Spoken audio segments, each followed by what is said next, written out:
Now I'm going to leave you guys in suspense of when I'm going to start. It could be at any time. Like, what's up, everybody? Welcome to episode 94 of Next Gen News Week. My name is Mitch. Joining me this morning is Richard. Hello. And Chase. Hello. We are actually recording 2 episodes this morning. It's going to be lots of fun because we have a ton of things to talk about. The first part of this is going to be for the Xbox Bethesda Showcase that wrapped up yesterday. And then the second episode is going to be about Summer Game Fest and the 9 other shows that have happened all in like that one little 48-hour window that just have a ton of indie games. And I think Chase counted like it was like over right at 400 games announced. So we're going to separate that because we're going to probably not, we'll get there. We'll talk about that in the next episode. But yeah, this episode's focusing on the Xbox Bethesda Showcase that happened yesterday.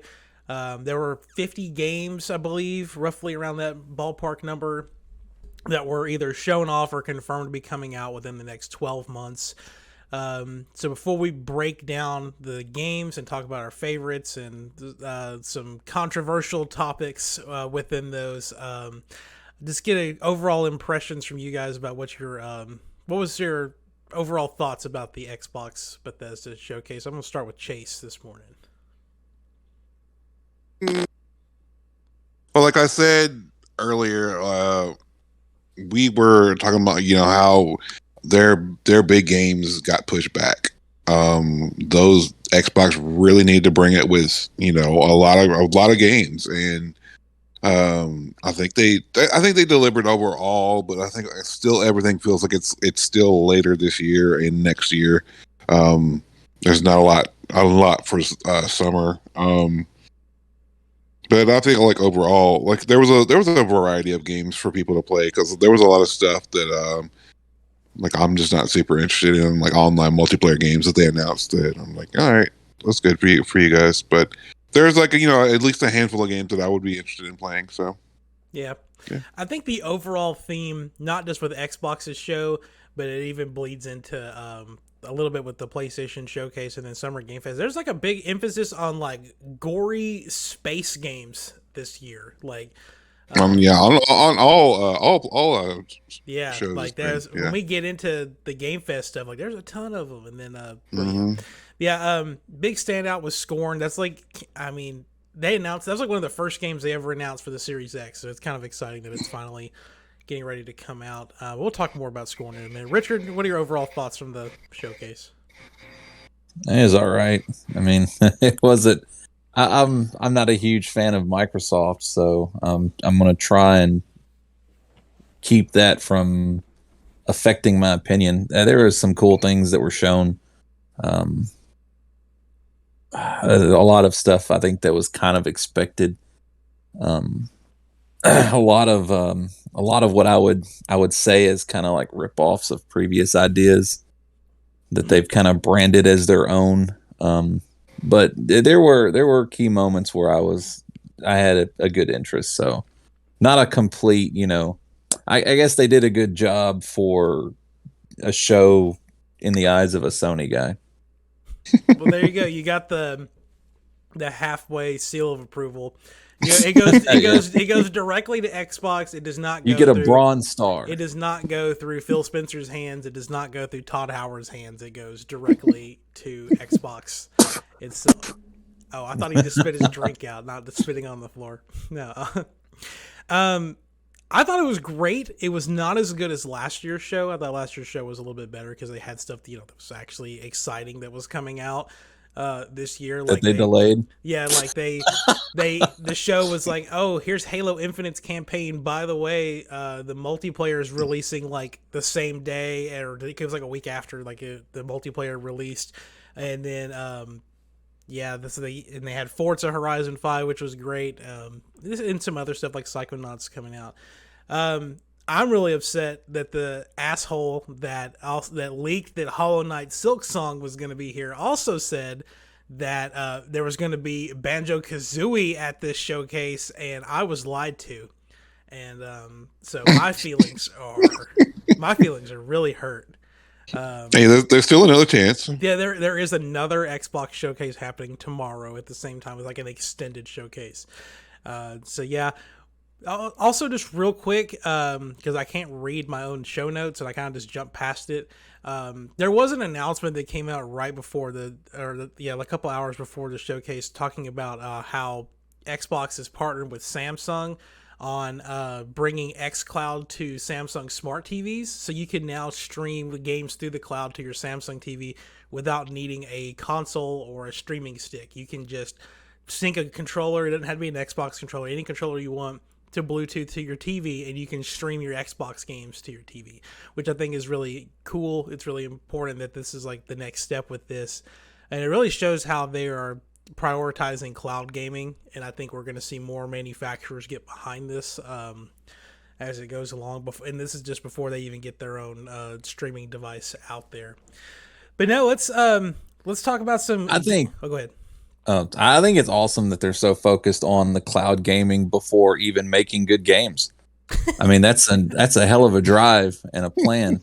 So that well, there was something else that came out about how, because they added Fortnite to the cloud streaming thing, and you don't have to have Xbox Live or any kind of membership to play it. You literally could just stream Fortnite and play it, which I think is really important. And like just with them, and I think they drove in a lot of Game Pass subscriptions probably from doing that. So it'll probably pay off for them to do that in the long run. But yeah, so we're going to spend the first half of this is going to be talking about games that they announced that are coming out within the next 6 months. They're coming out by the end of 2022. There was an asterisk on the flyer that says projected to release within the next 12 months. So, things can still happen. If it doesn't have like a concrete date, or even if it has a concrete date, it could still get delayed. We could see another delay for Scorn. I don't think it'll happen, but it could. I want to start off, though, with probably one of the craziest games that they announced, and probably one of my favorite games they announced, and that was High on Life. This is a game from Squanch Games, which is Justin Roiland from Rick and Morty, and that what was that other show he did? Solar Opposites. Mm-hmm. Yeah, so he did a game specifically for PlayStation, I believe, called Trover Saves the Universe. I think it eventually it got ported to other consoles and stuff. It started off as a PlayStation VR game though. So I imagine this will eventually come to other platforms. But yeah, it's called High on Life. You're pretty much, I got it written down in my notes somewhere, but pretty much you're just like you're taking down alien drug cartels, but you're using these guns that are just aliens, and you're just firing shit out of their asses, I guess. Like it's crazy. It's stupid. Like they showed a gun where like the dude like farted a bunch of eggs out, and the eggs hatched, and there's like little bitty enemies running around, and they were just killing people. Like it's just over the top, just stupid fun. Like it's just a fantastic, and it looks great. It's built, I think it's made in Unreal Engine 5, which is just fantastic. Chase, I think you're kind of with me. Like you're pretty big into this type of game. I think you're really excited. Yeah. No, I love goofy, wacky, over the top first person shooter games. I love Trover Save the Universe. It was probably one of my favorite games that came out that year. Yeah, this one's totally gonna buy this or play it. Richard, what about you? Are you excited for High on Life? Were you high on the High of Life? Yeah, it looks interesting. I mean, I like Rick and Morty. I wish he had more voices then, because that one gun sounded just like Morty. Everything he does just sounds just like Morty. Yeah, everything sounds like Morty. No, but I mean, it looks, and it's not. I don't think it's like something to really get like sunk into. But I guess as far as like a time waster goes, if you're looking for a laugh, I mean, it was one of the high points of the show. He did the thing. It's exciting. It's coming out in October. It doesn't have a specific date, just October. So like right now, October is like I'd say probably one of their more stacked months going into the holiday season. But yeah, I don't know what else to say about it other than I'm just really excited. I hope everything we're probably going to talk about other than like one or two games is going to be going directly into Game Pass. So if you already got a subscription, you don't have to spend $60 on this, $60 on that. It's, unless it's Diablo. But anyway. We'll get back to that. There was a quick little announcement for stuff from Riot Games. This is like the people who make like League of Legends and Valorant and what was the other one? Legends of Runeterra and Team Flight. Pretty much all of their games are going directly into Game Pass, and all the operators and like characters are unlocked from the start, which is a big deal because those games are normally free to play and you have to spend an assload of money to unlock all of the characters. So getting those, including your subscription, is fantastic. And the only catch with that is that it is only for PC. This is not an announcement that these games are coming to consoles, so you will not be able to play Valorant on Xbox. Which, if you've never played Valorant or don't know anything about it, it's pretty much a really fun first-person shooter, kind of like Overwatch. But it has this really shit mechanic that I think people really like, but I can't stand it. And it's you cannot move and shoot at the same time. You have to stand still and shoot. And it is annoying. It is so annoying. Let me tell you how annoying it is. I uninstalled that game just about as fast as I uninstalled, what was that other game I tried out? Vampire the Masquerade Blood Hunt. No, not Halo. I think I played it less than I played Blood Hunt before I uninstalled it because it was just not fun whatsoever. I think one of the bigger games, and I could be wrong here, but that's coming out this year. Let me put it that way. A Plague's Tale Requiem. We've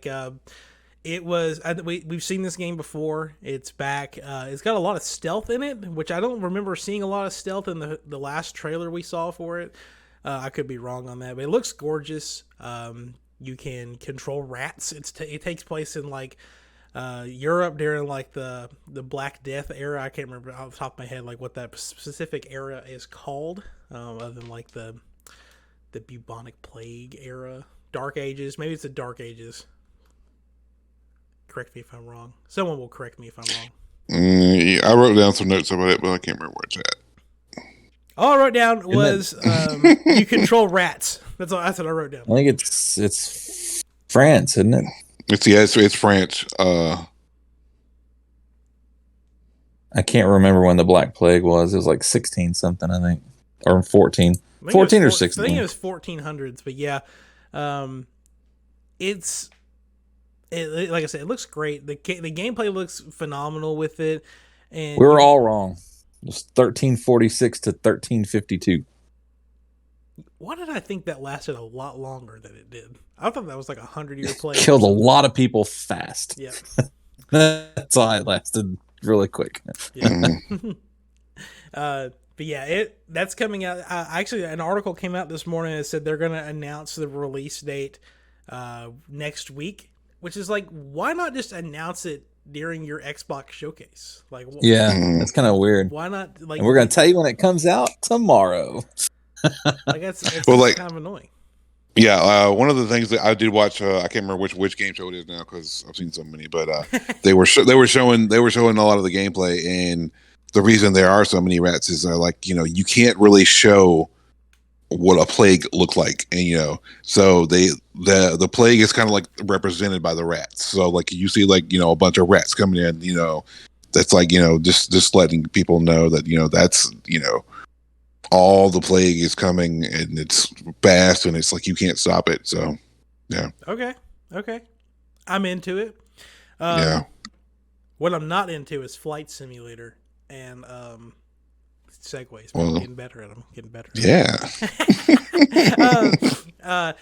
Microsoft Flight Simulator, which is celebrating its 40th anniversary, which, like, holy shit. Like, it makes you really think, like, that game's been around for 40 years. They didn't really show what they were adding, just the fact that it's celebrating its 40th anniversary. And then they said that, oh, hey, do you like Halo? Because the Pelican from Halo is now available for free. It's like, okay, I would consider maybe possibly downloading Flight Sim just to, fly around in a Pelican. But that game is 140 gigabytes, and no thank you. I'm not doing it. I want to do it, but I don't want to do it that bad. So, right. Plus, it streams a lot of data and to play it. So I hope you have a high bandwidth, because I don't. I downloaded a bunch of games and a bunch of demos recently, and I don't have a lot of a data cap left. It's just not happening. Mm-hmm. There was a big presence from Activision Blizzard, I would say, other than like their Call of Duty stuff at this showcase. Obviously, because they're in the next 6 months to a year, around the time that all of these games should be out, they should have been acquired by Microsoft, unless the deal falls through. We're still waiting to see how that goes. The first game that they showed off though was Overwatch 2, which is a big deal for it's a big esports game. Sorry if you live in the UK. I know we can't say esports anymore. They don't recognize that. I thought that was just France. Oh, maybe it's just France.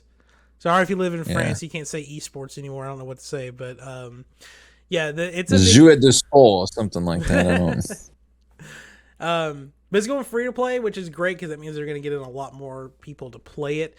The downside to that is kind of like what's going on with Valorant and League of Legends. Now you're going to have to buy your characters, which is annoying because I'd rather just pay $60 for the game when everything's unlocked instead of paying, here's $5 here, $5 there. Oh, this character's brand new. They cost $20. Like, it's just bullshit. There was a recent report about how people are spending more money on like in-game purchases than they are on purchasing games. So I feel like that's if that's where the money is, that's what they're going to go for. So, I mean, yeah. You know what's crazy? I'm a minority because like that is not my case at all. Oh yeah, same here. No. I'm not saying I've never made an in-game purchase, but I mean it in no way amounts to the like if you take all the money I spend towards it and you categorize it, I mean that's a small category. Mm-hmm. Well, and I mean I'm guilty of it, but I don't do it in games where I refuse to do it in games where you pay to win. Like, I'll spend money in Fortnite if it's like for a cool cosmetic or a dance or whatever. Overwatch though, like, I mean, I know everything's going to be balanced. This is not a good example of this. But, say the game starts with 10 characters and 6 months later, here's this new character. What was the new character's name? Junker Queen. She comes out. She's not balanced properly. People pay like $10-15 to have her. The people that can't afford her or don't want to get her are now at a competitive disadvantage. And so technically, at least for a little while, she's pay to win. The far end of that, also Activision Blizzard, is Diablo Immortal, where you have to pay $100,000 to have access to everything and level up your character all the way to the very end. And that is very predatory in that particular aspect, and I definitely disagree with that. So hopefully when we get to Diablo, when Diablo 4 comes out, there are not a significant amount of microtransactions and they've learned their lesson. The problem though is that people indulge it and they are showing these companies that it's okay because they'll do it. I was talking with some people at work about, specifically with Diablo Immortal, about how there are YouTubers that have like their goal is to put $10,000 a day into Diablo Immortal, and they're making so much money from these YouTube videos that they're just using that money to fund this project. And if enough people do that, it's showing these companies that it's okay because people are going to do it, and it's so wrong that they're doing this. So I don't know. I don't think you're being very fair towards Diablo Immortal. You think so? Because they've achieved, like, let me tell you, look, they have the worst Metacritic score in history of the website. At that's 0.3. Yeah, no, it's 0.2 now. Oh wow! Even so lower. I mean that's an achievement. Well, here's hoping Diablo 4 will have at least an 85 or above, because I don't want to jump ahead. I'm trying to like contain myself. I just want to talk about Diablo, but because after I'm just gonna say this one thing. This is after we've been off camera talking about Starfield and everything, and I was kind of excited for that. It wasn't like my highlight game, but the more that the stuff comes out about it and people talk about like this is this and this it's just a rip off of this, it's kind of like, okay, I kind of am getting it where they're coming from. But Diablo is definitely like best of show for this presentation, but Now I feel better. I can breathe a little bit. We can come back and talk about it. Just to get it off my chest. There was a lot of Bethesda stuff, though, at the showcase, of course. Elder Scrolls Online High Isle, which is the new expansion that's getting ready to come out. Richard, you are our Elder Scrolls senior correspondent, so tell us a little bit about High Isle. High Isle is a new expansion that brings a new area, like a Breton area. It brings a collectible card game, and it brings a new kind of story arc to follow that has to do with like political intrigue and stuff like that. So, with the past expansions, they've not really did like a focus on story in that sort of manner. So there's been a lot of excitement about that. There's been a lot of excitement just on having like a new area to explore. And then, there's a lot of, if you got a game now, you got to have a CCG in there. Mm-hmm. So, you got that to look forward to. And I think that's actually, the 21st? That's about a week from now. I've got it written down somewhere in these notes. I believe it's about a week out. So, yeah I've never understood the argument that Elder Scrolls Online is so different from just your basic Elder Scrolls series. I mean, it is perpetually online. You do have to interact with, you don't have to interact with other players. You could approach that as a single player game and enjoy it for what it is. So, if you're a fan and you're waiting for Elder Scrolls 6, I don't understand why you would just be sitting around waiting. There's so much content now. If you've not played it, I'm trying to think, there's probably been 4 or 5 chapter expansions now. So the map is just enormous.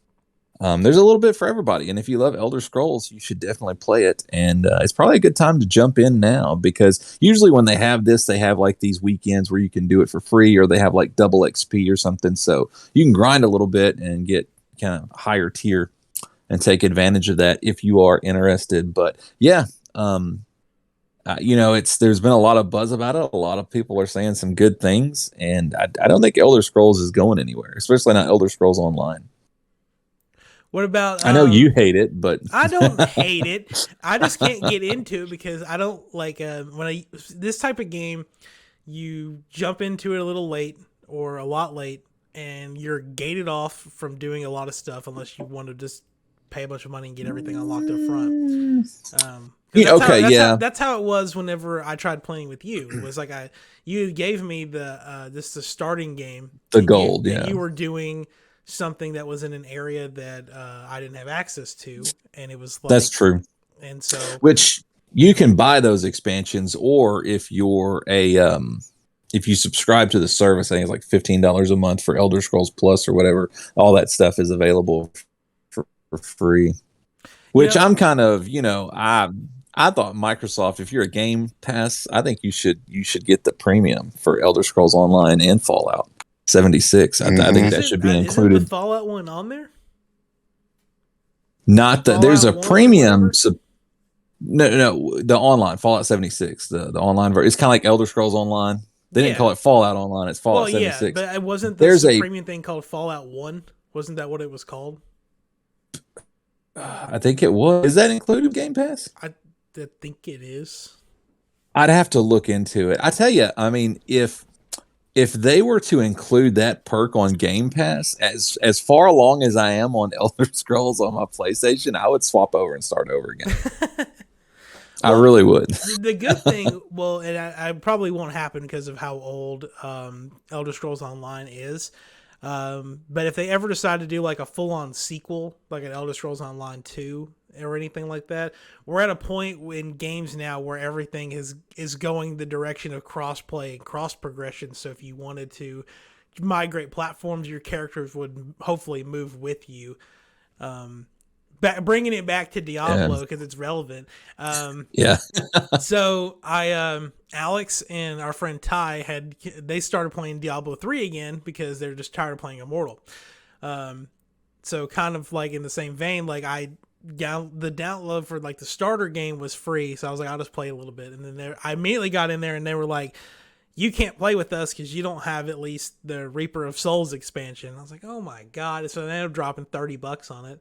And then, thankfully, the new game is going to have full cross-play, cross-progression. This Diablo 3 doesn't. They never went back and put it in there. So my Paragon 17 sorcerer or whatever from my Xbox like profile is not able to be moved over to my PC games. So I'm having to start over completely fresh, and it is annoying. And hopefully this is the last time I'll ever have to level up a character in Diablo 3 ever again. But let's also talk about Fallout 76, because they're adding Brad Pitt to Fallout 76. Right, Richard?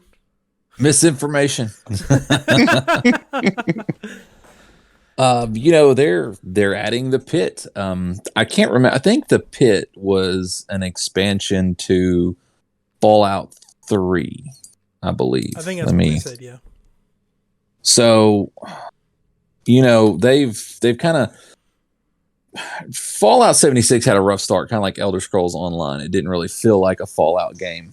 They've kind of right-coursed that and corrected it. There's an actual story with NPCs and interaction now. And, I'm glad to see it, specifically with the care that, I still love Bethesda, some of their employees, not, but I do think it's awesome how they, the upkeep on their online games, their service games. I think that they're constantly adding stuff to Fallout and Elder Scrolls Online, and I think that's commendable. Especially if you put it up against something like Rockstar, that's basically left Red Dead Online in the dirt, and then what they've done with Grand Theft Auto Online is, meager at best. I just, they'll add a couple of cars or something, but they don't really do any drastic change other than when they added that island, fairly recently. So I'm excited. It's been forever since I went to the pit, and I'm assuming that's going to be multi-platform. I'm assuming. I think everything with Fallout 76 has been multi-platform. So again, it's one of those things where I'm kind of sitting on the fence. I'm kind of itchy, like, if they would include that premium service, Microsoft, listen to me. I would swap over. I would start over again and start playing on your console if you included that. Because I think that's $15 a month. Elder Scrolls is $15 a month. Which of course they're going to do things to make money, but they've included much bigger stuff for like subscriptions. Like you've got EA Play and Ubisoft Plus and whatever else is in there already. So I'll put it this way. I know a guy that he has a PS5, but the only thing he plays is Elder Scrolls Online. He's really weird. He really is weird.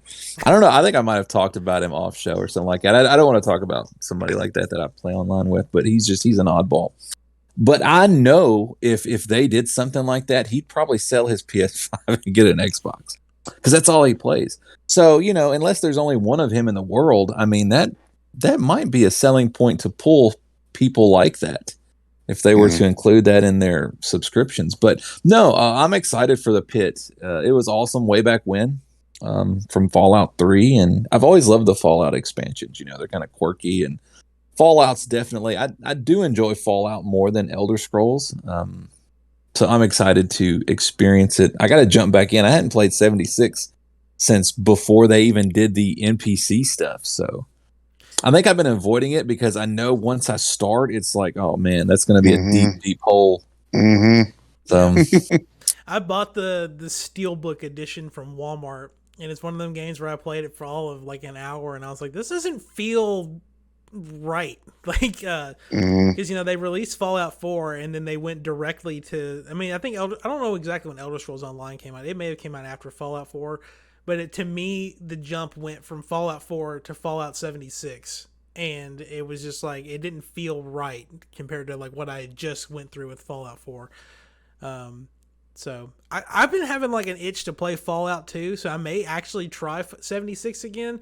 If not, I never finished Fallout 3, so maybe I've never actually played New Vegas, so don't come at me, but I may need to go back. I may need to go back and play New Vegas or something. Whichever one's on sale, or I guess they're all on Game Pass, so can do it that way. real quick, Forza Horizon 5, one of my, it wasn't my like game of the year last year because obviously Deathloop was fantastic. But Forza Horizon 5 was a fantastic game, and they've decided that they're going to redo what they did with Forza Horizon 3 and add Hot Wheels to it, which is fantastic because that means that this beautiful arcadey car game is now going to have loop-de-loops in it and whatever else they could do.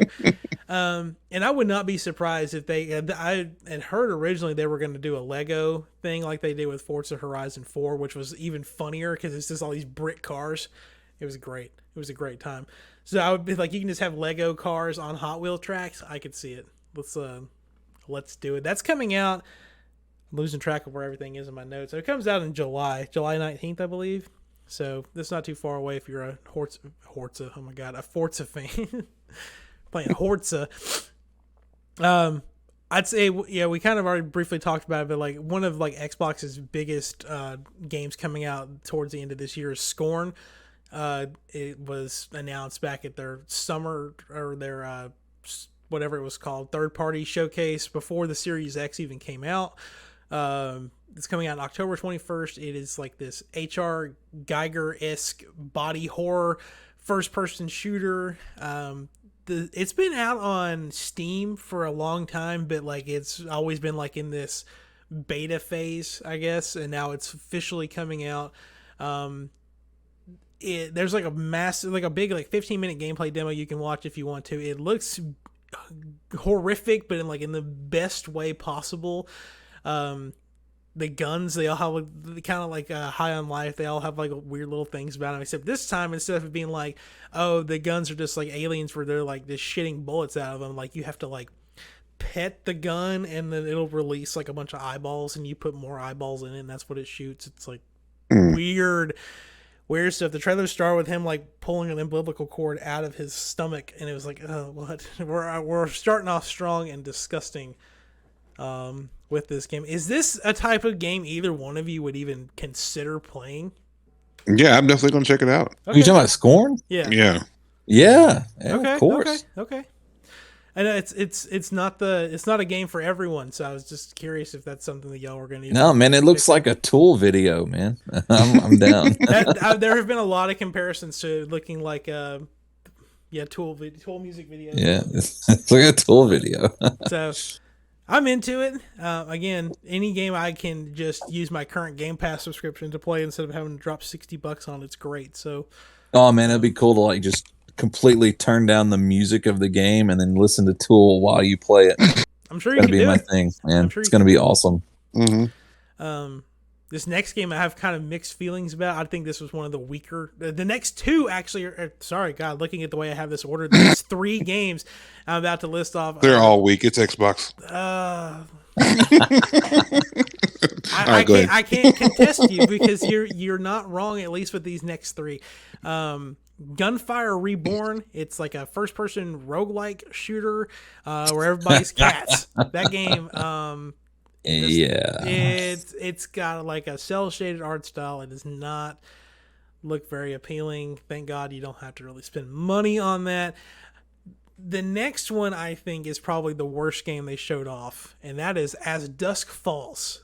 Some people are probably going to really like this game. I don't care for it because it looks like a stop motion movie, and it's just a narrative game.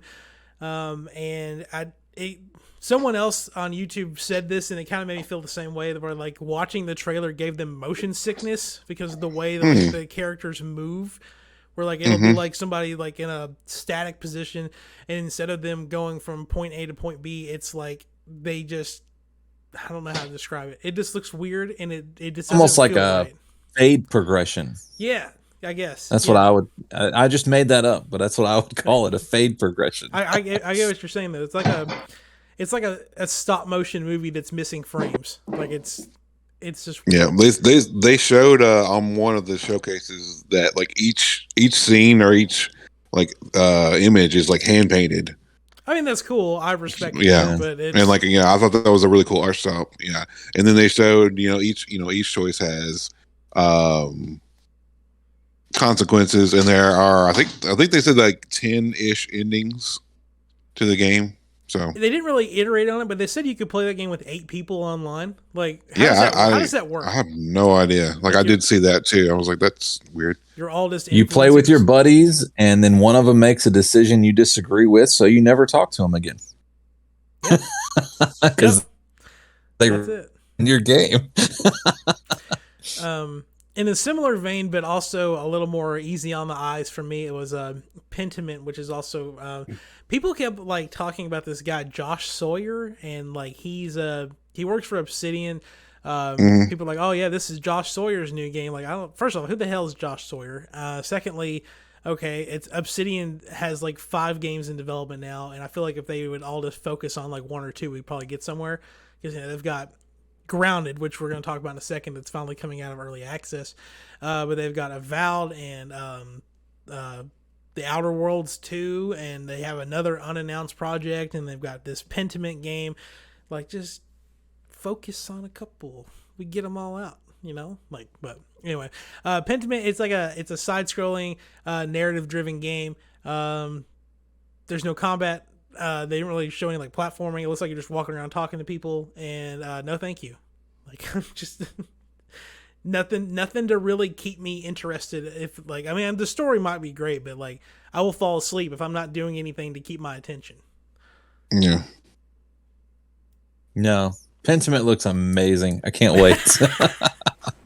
I'm being serious. Like when I saw that, I was like, "Yeah, I'm into it. I like it." This is like that. What was that game at the PlayStation Showcase that I got dogged on for thinking it looked bad? The girl that rides around on a bike. Yeah. I can't think of the name of it. No, I just it's like some 16th century like book painting thing, and I was just like, "Oh yeah, I'm down. I love this." The art style is kind of reminiscent to I don't know. I think maybe Chase know the Creepy Tail games. Mm-hmm. Yeah, see, so I like the Creepy Tail games are really good too. Are you assuming that I don't know what the Creepy Tail games is? Because you'd be right. I don't know what that is. Yeah.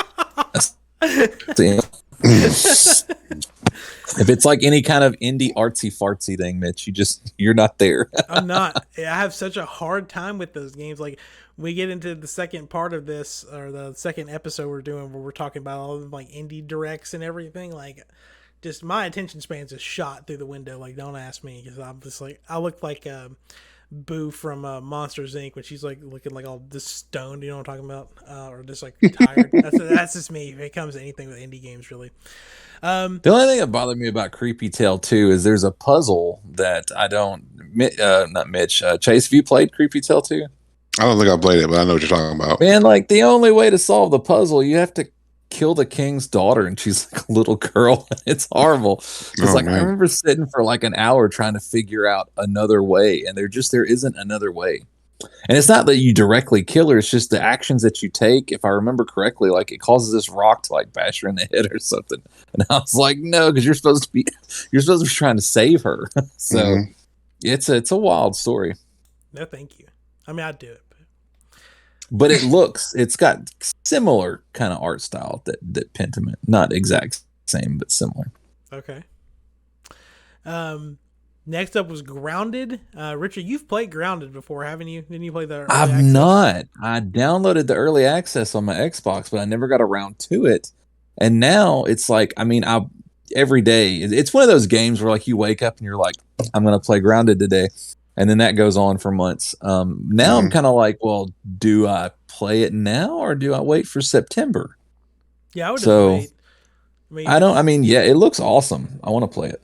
For anyone not in the loop with it, it's Honey, I Shrunk the Kids, the game, but it's a first-person shooter, and you're trying to figure out why you were shrunk as a kid, and you're trying to find honey so you can go back to being a not shrunk kid. I'm just making that up, but it's got lots of spiders and bugs and things. They have a mode where you can turn off the spiders if you have an arachnophobia, where it turns all the spiders into like giant beach balls. It's just it's stupid, but I mean, I get it's funny and cool if they did that for people who have an arachnophobia. So they like turn into like that Pixar bouncy ball that has like the little star on it, but like a non-copyrighted version of that. It looks fun. I'd probably get into. That's one of the games where you'd have to play with a squad. Like, you would never catch me playing that game by myself. Like, it's like a State of Decay. Like, I want to play that with other people. Well, and then just a couple more for that's confirmed for this year. Sea of Thieves Season 7. This is like the big year for like game updates, like between this and Elder Scrolls Fallout and Forza. Like, they're all getting like updates. Sea of Thieves Season 7. They didn't really show what's different other than like Season 7's getting ready to start and you can like name your own ships. But they like sang a song about it and said that you can't use profanity. So sorry if you want to name your boat Assy McAssface. Instead, you have to name it Booty McBootyface instead, because that's just the world we live in.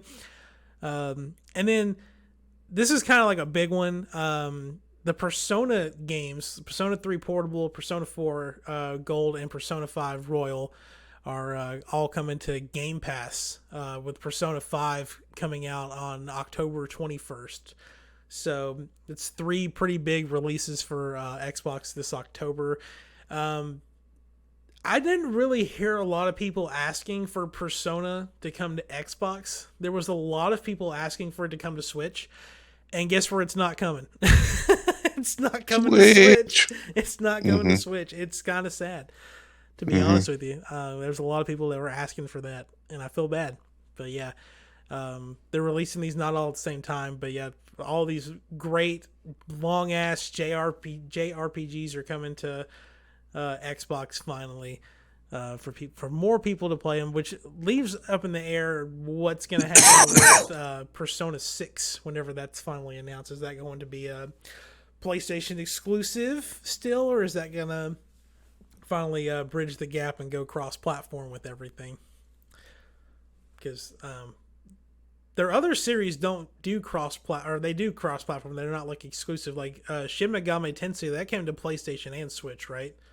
Isn't that usually how that works? Well, 5 right now is only for the Switch, but there are other Shin Megami Tensei titles. Oh yeah, that's true. Yeah, there are other Shin Megami Tensei titles on PlayStation though. But I think it was announced that it will be coming to PlayStation later. I don't know. I'm sure about Xbox. Okay. Yeah. So I mean, it's nice.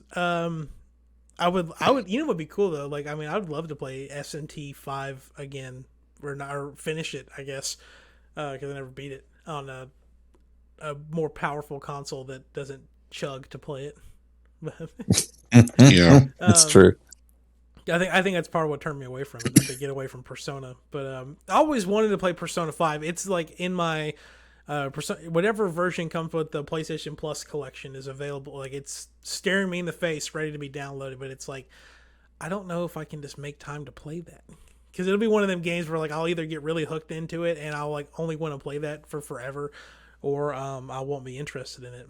And I'm at a similar boat where that's starting to happen with Final Fantasy VII Remake, because I finally started that. So I'm like, I don't have time for another JRPG type of game right now. Do those one at a time. And I always wanted to go back and play Dragon Quest 11. I have a lot of stuff I need to play and not enough time to do it. And now we're going to switch over talking about the stuff that's confirmed to come out in 2023. And everything that everything they said that they showed in this showcase today or yesterday, it's all coming out within the next 12 months, which means all of this stuff is coming out by the end of June next year, this is a lot of stuff to come out. Those are like one game that's separate, which is Kojima's Project Overdose or whatever it's called, because they just officially announced that it's happening. No insight onto what it is other than that it's happening, and it'll probably be like a 2025 game or something like that. Let's start with the big one though. They actually opened the show with Redfall, which is their new co-op first-person shooter from Arcane. I was already excited for this game, and now I'm even more excited for it. And Richard, you said you liked this game too, didn't you? Yeah. I had never really put a lot of attention to it until I saw the trailer, and it really does look interesting. That was one of the highlights of the show. Yeah. Chase, what did you think about Redfall? Looks great. Was that an Xbox exclusive as well? Yep. Okay. So yeah, I'll get around to that eventually. we gotta get Chase an Xbox. Like, I'm really waiting on that streaming service kind of thing. Do you have a If computer? it happens, The Play on your stick. computer. I got a Mac. Let's go to play.xbox.com. Yeah. Do it that way. Yeah, it looks great. It's you can play 4-player co-op or you can play by yourself or any mix of in between. They didn't really show the HUD or anything, so we don't know how like the abilities work. But the gameplay itself, you're just hunting vampires. It's like Left 4 Dead with vampires. But it's all an open world. It's not like broken up into chapters like Left 4 Dead and Back 4 Blood were. It looks great. It's coming out. It was supposed to come out probably like a week from now, and it got delayed to next year. I'm going to assume it's probably their big. I'm going to say January. I think it's their January game. We'll see. I could be wrong on that. Everyone also thought this was going to be a Nintendo Direct, and then we haven't gotten a Nintendo Direct yet, and 2, Hollow Knight Silksong showed up at an Xbox showcase coming directly into Game Pass. No word of how much money they had to pay to get that in there, because that's a pretty big indie title that a lot of people are very invested in. Oh yeah, getting that in there. I never followed much with the first game. It just looks like more of the first game though, but I could be wrong. There could be more stuff that is unique for people who are more invested into that series. Is that either one of you? I know Steven really likes Hollow Knight. Oh yeah, I loved Hollow Knight. It was amazing. Yeah. So is it more of the same, or what have they added to make it different? I know you're playing as a different protagonist. That's a bug or something. Probably. I mean, like it looks like maybe the combat. I mean, the combat looks a little bit the same, but they've probably made some alterations and kind of like, because you are a different protagonist, so I'm thinking there might be some combat changes. But here's the thing, like, I mean, more of the first is not bad either. Right. So it's if it's not broke, don't fix it. Jumping from that, if you're a big racing fan, Forza Motorsport Reboot was coming out this spring or next spring, I guess. It's a completely like made from the ground up reboot of Forza, and they've added like new mechanics as far as like the day-night cycle and weather systems and how that affects like the tire grip on the road and a bunch of stuff. They took a dig at Gran Turismo 7 by having in real-time ray tracing, which to most people doesn't really mean anything, but there was a lot of controversy with Gran Turismo 7 because the ray tracing only worked when watching replays and did not happen in real time, and it was like a kind of like a weird thing. So if you're not a graphics snob, that doesn't mean anything to you. But I thought it was interesting. The ray tracing looks great. I know that on the Gran Turismo they were showing like the weather system in Gran Turismo, and like if it rains, like if you're like all around like certain curbs or whatever, or like the rain actually puddles up. Yep. And they didn't show that in Motorsport. Yeah. I don't know if that's going to happen or not, but it was in Forza Horizon 5, so I imagine it'll be in this.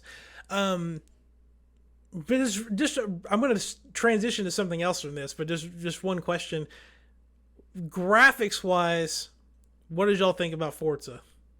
It looks great. I mean, they were like, they were showing like, oh, this is blades of grass, and I was like, well, why would I care about blades of grass if I'm driving like 100 miles an hour down the road? But well, I'm gonna tell you why. I feel like the immersion is great and it looks great, but I'm gonna tell you why you're gonna care about those blades of grass, Chase, because that is the same engine that the Fable reboot is being made in. Well, I'll care about it then. So what you saw with this is the same roughly expectations you should look for when Fable comes out. So 700 years from now. Yeah. It's at least second half of 2023, because we don't know anything that's coming out after June of next year unless something got delayed. Next was Vin Diesel, the game. We can just skip over this if you guys want to. I actually want to talk about it. Okay. Really? Okay. Yeah. Now I can say what I wanted. It's like they saw how well Horizon Zero Dawn did, and then they saw how well God of War did, and they're like, okay, we need to mimic this. And some dude was like, I got it. Let's put them together. And then you got like this clunky, weird ass like dinosaur thing that just, I don't know. It'll be awesome if like, because the first game was like family. Yeah, the first game was like, like a survival simulator, kind of like in dinosaur time kind of thing, where you're like building and crafting and stuff like that. But this one is going to be like a third person game with like Souls like melee combat, an AI enemy force to fight against. I did see that they're going to do cross platform modding. And like they're going to have like dynamic world events and stuff. So I mean, this game is completely different from the first game. Okay. Well, so I'm actually like Vin Diesel simulator. I'm kind of excited about that. No, I'm really excited to see where they take this, because like the first game I tried the beta for it, and I was like, this is not anything I would be interested in playing. Nope. But this actually looks like something I might be interested in. So yeah, the first game I was not a fan of whatsoever. Yeah. So maybe I could be persuaded into trying the second one, but only through Game Pass, because that's definitely not something I'm going to open my wallet for. I'm gonna give it a pass. Okay, that's not me. Keeping with games that look like other games, Flintlock. This is a brand new game we never heard about until yesterday. This is knockoff Forspoken with guns. Like it is definitely. I don't want to take a jab at the developers, because there's a chance that this could have been in the works for a long time, and it just so happens that it looks a lot like Forspoken. But if this is something that they whipped together in the past like 2 years, then you guys definitely ripped off of Forspoken. It does. It also kind of looks a lot like Greedfall too, though. So I don't know. It's kind of like they ripped off. Which, I mean, Greedfall's not a. I don't know if I'd call it AAA or not. I mean, it's a good game, but I don't know. It feels incredibly generic looking to me. Like, I would say it would look more like Forspoken if the character was using a lot of magic. She's definitely using like melee and guns and stuff, so it's not a direct 1-to-1, but it does look and feel like it looks a lot like Forspoken. So we'll see similar comparisons to that, like we've been seeing with those No Man's Sky Starfield comparisons. Once there's more gameplay and Forspoken's out, I'm sure. Yeah, man, I don't know. It looks fun. Again, if I don't have to pay $60 for it, I might try it. Because either way, I got to pay $70 to play Forspoken. It's not on any kind of service or anything. Minecraft Legends. I really thought they were about to announce Minecraft 2 and set the internet on fire. That is how you set the internet on fire. Announce Minecraft 2. Like just do it. That's like if they announced PC 2. Like you just set everyone on fire. The world explodes with excitement. That is Minecraft Steve in Smash Brothers type of breaking the internet kind of things. No, it's a action tactics game. I got it written down in my notes somewhere, but yeah, it's like or strategy action game or something like that. Actually, my notes say, I can tell you exactly what it says because I just remember I don't even have to find it. It's a gang of Squidwards gets beat up by some bokoblins and moblins. That's exactly what I wrote down in my show notes, because that is exactly what it looked like. It was like some tan Squidwards, like they were just like just like, and then this portal opened and a bunch of like generic Zelda enemies came out of it and started beating up everybody, and that's how it went. That was a recap of that trailer. You don't have to go watch it. That's it right there. Just take my word for it. Don't take my word for it, but they take my word for it. Like, just That's it.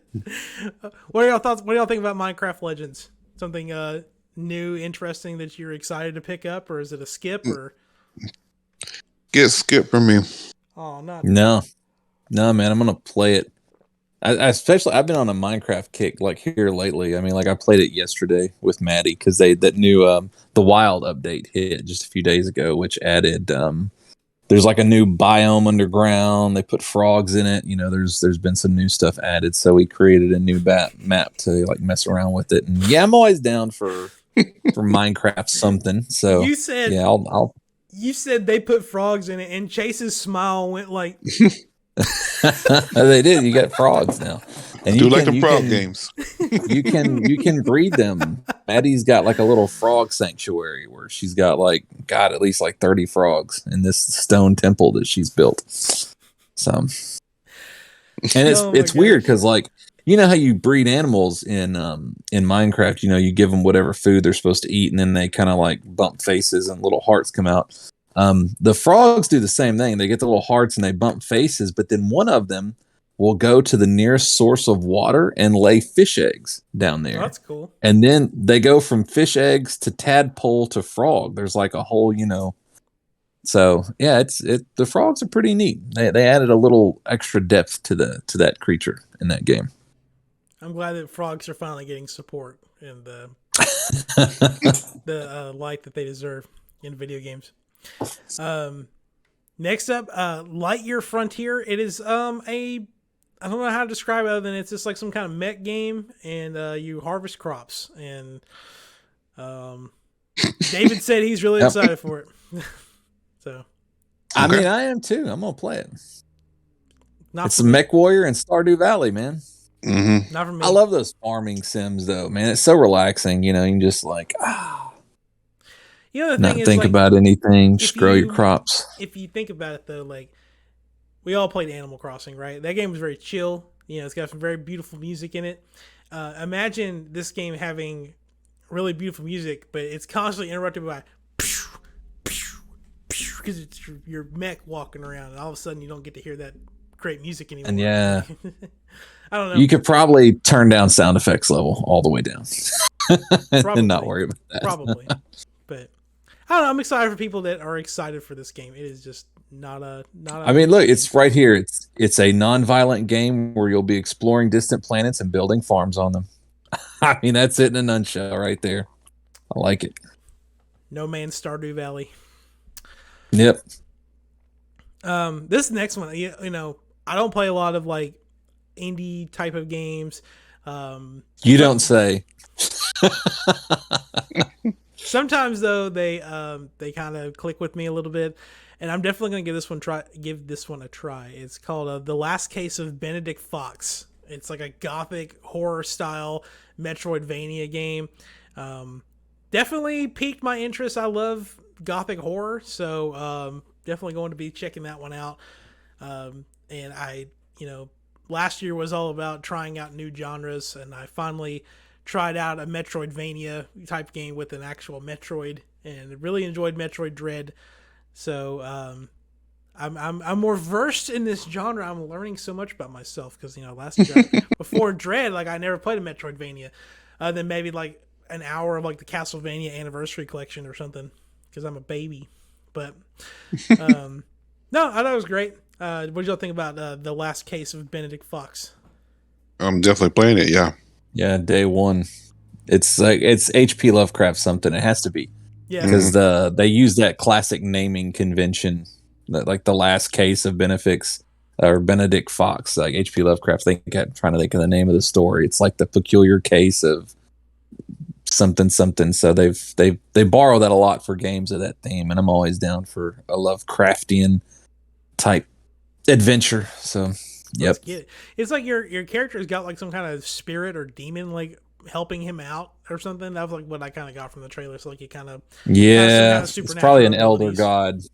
He thinks it's helping him, but it's going to ruin his life by the end of it. It's Cthulhu. Seen it 1,000 times. Next was Erebon Shadow Legacy. It's like a stealthy anime style game where you're taking down robots, and all I could think was, I hope that there are definitely different types of robots because all the robots they showed look exactly the same, and hopefully there's a bunch of enemy variety here because it just didn't really seem like there was a lot. It looks cool though. I'll give it that. It looks cool, but we'll see. Richard, I'm going to give you the choice right now. But do you want to do Diablo 4 next, or do you want to do Starfield and save Diablo for the end? Let's save Diablo for the end, because I think there's more to talk about there than Starfield. Okay. Well, then let's talk about. And hold on, hang on. I'm gonna address something that we passed over. Okay. Something that I thought was really good in the show that I'll definitely be playing day one, and that's Aura History Untold. Because man, I am all about one of those like RTS, like what was like Age of Empires style, like Rise of Nations. The whole it's a turn-based historical grand strategy game, and it looked amazing. Aura History Untold. I apologize because in my written down notes and in my list of things to talk about, I guess I skipped over it. My bad. Didn't do it on We didn't purpose. talk about Wolong Fallen Dynasty either. I'm not there yet. It's in the list. I don't Okay. think there's enough to talk about with Aura other than it looks awesome from what I've seen so far, and just because I love those games. I've been playing those since the 90s, so I'm excited to see anything in that genre because that I don't want to call it a dead genre, but there's not a whole lot that comes out in that vein anymore. So anything new is greatly appreciated. And again, great that it's going straight into Game Pass. Woo whoop. Yeah. He's like, yeah. Which I mean, I pay $15 a month. I'm still paying for these games, but I don't have to start paying for Game Pass again until February of next year. I'm just riding this wave of thank you Xbox All Access. Anyway, yeah, so let's talk Starfield. That was their big game that they ended the show off with. There have been a lot of comparisons to No Man's Sky that have come up, down to the fact that Michael shared a video where it was Todd Howard talking over, like it was him doing his presentation for No Man's Sky, I'm already doing it for Starfield, but they showed No Man's Sky footage and how it all just lined up exactly with what he was talking about.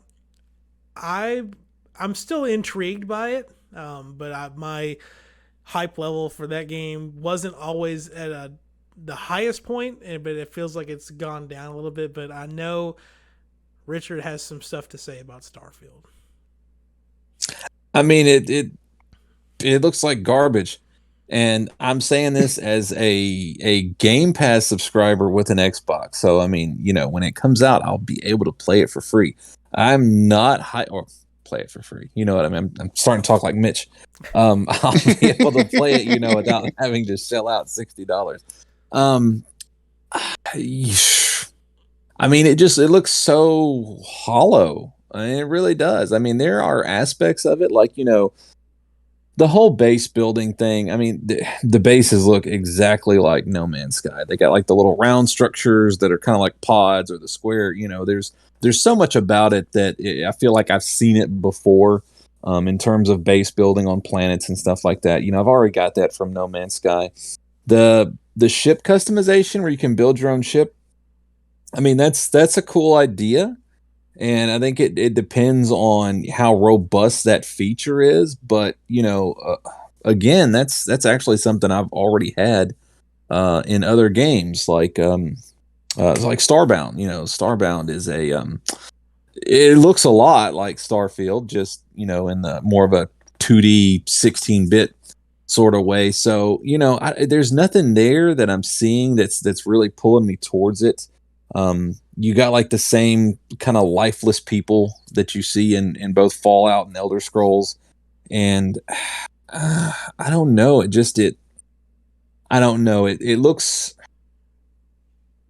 more like a shell that you could maybe build a great game out of, but then I don't know. It's like they've tried so much. He said something, was it 1,000 planets? I keep seeing that number, but you've got 1,000 planets, and this is, at least to my knowledge, this is a single player game. It's not online, so I mean, I doubt they're procedurally generated.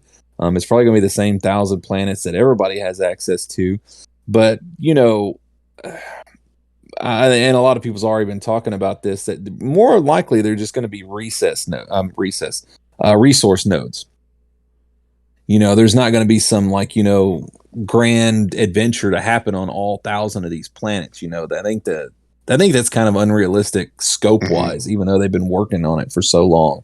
A lot of people, if they're not comparing it to No Man's Sky, they're comparing it to Cyberpunk. I don't know if it'll fail or not. I'm not, and I'm someone who openly says I love Fallout and Elder Scrolls both, but this does not appeal to me in the slightest. Let me ask you I this. see why they. I mean, it looks like it should have been delayed, but I Let me don't ask you know. this. Would your anticipation of this game be different if No Man's Sky didn't exist? Like if you hadn't already spent so much time in No Yeah, Man's Sky. probably so. Probably so, because you wouldn't really have anything to compare it to. But yeah, I mean, it's just the base building looked almost identical to what I already do in No Man's Sky. And I mean, I've got so much time invested already in No Man's Sky, and like, we get updates from Sean Murray all the time that add new features and stuff like that we're not even paying for. I even feel guilty over that. Feel like I should send him a birthday present or something. But yeah, I mean, I don't know. It's not, there's nothing there. There's nothing there for me. And it's sad to say because, like, I really like Bethesda games of that nature. But I don't know. This just feels like, I think I said it best yesterday. I would have rather had Elder Scrolls 6 than Starfield. Yeah. I know they want to diversify and try different things and go down different paths. But you know what? Maybe their lot in life is just Elder Scrolls and Fallout, and there's nothing wrong with that. Just stick with it. Mm-hmm. Jace, what do you think about Starfield? I'm optimistic about it. There are definitely things that I was like, man, that just looks like No Man's Sky, but I feel like, I mean, it's going to have a story to it. I mean, there's going to be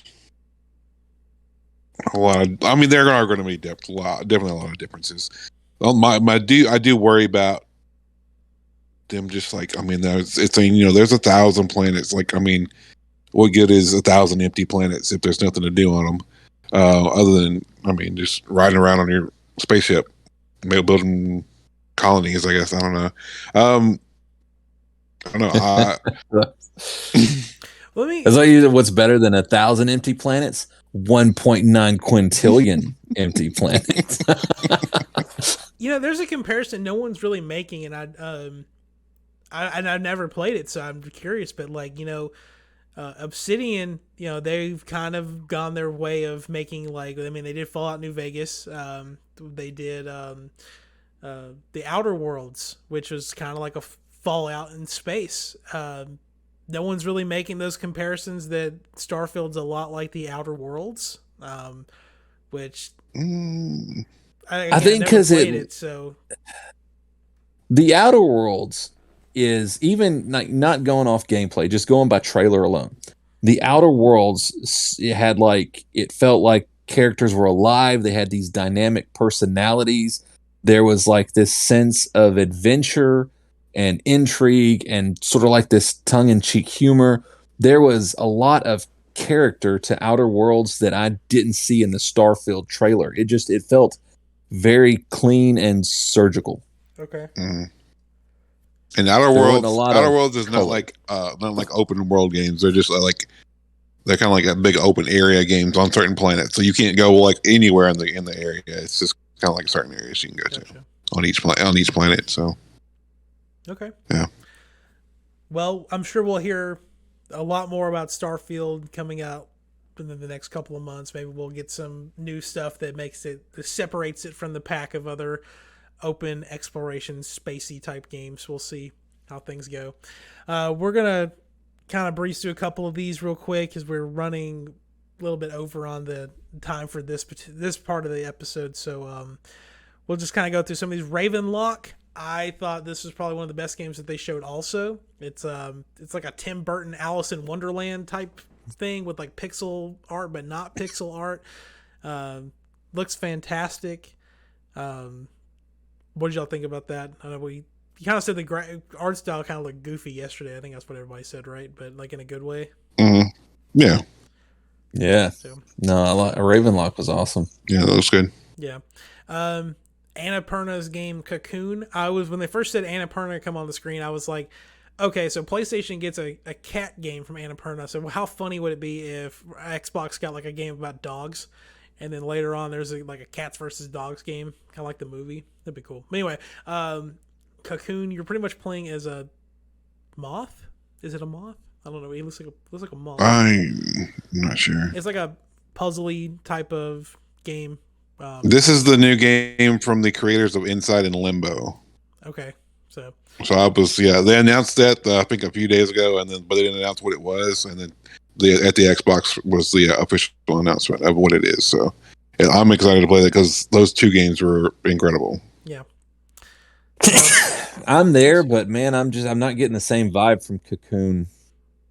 I mean, I'm gonna check it out, but because I trust Dude that made Inside and Limbo. But I mean, I don't know. Yeah. We'll see. Yeah, Chase mentioned it earlier. Wolon Fallen Dynasty. This is from Koei Tecmo and Team Ninja. Everyone thought there was going to be a new Ninja Gaiden game that was going to show up, but then we got this instead. Chase, you want to tell everyone a little bit about Wolon? So yeah, this is the new game from the producer of Bloodborne and the producer of Neo. It looks good. It looks like some kind of dark like melee combat game. So I'm just kind of, it's going to come out next year. So we'll probably see more about that over the next coming months. So yeah, got dragons in it, like dragons whose faces open up like the dogs from Resident Evil 4. They like split into fours. You know what I'm talking about? Look cool. Yeah. Look cool. Persona 3 Portable, Persona 4 Gold, we already talked about those, but they're coming out next year. So for Persona fans eating good at this showcase, if you're an Xbox fan. And the big one, Diablo 4. We already knew this was coming, but it's got its big gameplay debut at the Xbox Showcase. I actually wrote down the most notes of everything about Diablo 4 because I'm a big Diablo fan. So the big thing this trailer was showing off, the Necromancer class is going to be the 5th class that's going to be in the game at launch. Those classes now include Barbarian, Sorceress, Rogue, Druid, and Necromancer, which I feel like Diablo 3 had 6 classes at launch. I could be wrong. Because I know they added Necromancer, and there's another one they added too. There's another one they added as a DLC. But we're missing stuff like Witch Doctor and Monk and stuff like that. But I'm sure they'll come around later. The whole game is a giant open world. There's no more like chapter progression kind of thing. It's got like 150 dungeons spread across the world, strongholds which you can convert into new towns and more dungeons. There's a big world bosses where you can team up with what looked like 20 players roughly to tackle these world bosses. But I've done enough talking about it. Richard, you're excited about Diablo 4. Let's hear how excited you are about Diablo. Dude, I don't even know what to say. Man, I want it now. I would stop everything that I'm playing right now just to play this. Like I'm watching it right now. Man, I feel like, as far as like world bosses and online play, it's sort of, in Elder Scrolls Online, they've got like the world bosses. I mean, I know a lot of games have that, but I love that concept, the whole teaming up because, the characters are just so damn hard to take down. You got to have that amount of people. But man, you've got that. And then they talked about like PvP areas and then, the character customization, being able to make them look like it just, man, there was so much going on and just so much to take in. And it blew me away. I'm so excited for Diablo 4. Yep. I mean, I'm really glossing over a lot of those aspects, but I mean, I'm just so, man, I want that game today. I was definitely overwhelmed in the most positive way ever with the amount of stuff that they showed off. If I didn't say already, there's horseback riding, so you can get around the world a lot faster just by riding a horse, which I don't think that's been in Diablo before. I mean, I feel like they've taken a lot of stuff that I love from other games and squeezed it into one. So there's so much satisfaction with that. They, with Diablo 3, part of the end game was not in the launch version of the game. Like the last chapter with like the end of the story wasn't in there. They specifically said they literally checked a bunch of boxes off of things that people wanted to hear for this. The end game is going to be in the game. You will be able to go straight into your paragons, and from that there's like in-game rewards. There's cross-play, cross-progression, couch co-op, PvP areas where whenever you're in these, it's literally like a free for all. Like people can just fight each other in there, and then if you win a bunch, you'll be marked as like an MVP or whatever they call it, where people will like a high value target. People will be going after you, and they get more loot if they kill you. Chase, what do you think about Diablo 4? Never played any Diablo games. What were you getting on me about not playing earlier? Actually, no. I bought the Diablo 3 whatever Eternal collection for PS4 for like $5, and it's still in my pile of shame.